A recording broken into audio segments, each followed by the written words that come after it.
হ্যাঁ, নিচে স্পষ্ট লেখা আছে ভান্ডারীর নাম, আর হোটেলের হিসাবের খাতা ভান্ডারী নিজেই লিখত। মজার বিষয় হচ্ছে, ভান্ডারী প্রতি 3 ঘন্টা পর পর সময় উল্লেখ সহ হিসাবের খাতা লিখত কত বিক্রি হলো। চিঠিটার বেস্ট পার্ট কি? বেস্ট পার্ট হচ্ছে, ভান্ডারী অল্প সময়ের জন্য ময়মনসিং যাচ্ছে।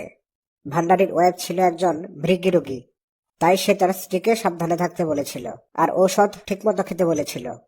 হঠাৎই যেতে হচ্ছে, তাই বাড়ি যেতে পারছে না, এটাও লিখেছিল। এই চিঠি তো এখানে থাকার কথা না। হ্যাঁ, হয়তো তাড়াহুড়োয় কারো মাধ্যমে পাঠাতে ভুলে গিয়েছিল। তাহলে কি সেটি একটি অ্যাক্সিডেন্ট ছিল? মোটামুটি নিশ্চিত ভান্ডারীর বাড়িতে একটু যাওয়া উচিত। মৃত মানুষের বাড়িতে গিয়ে হবেটা কি? একটু ঘুরে আসা খুবই দরকার। জি ভাই, চলুন। তাহলে চলো এখনই যাই। না, আগামীকাল।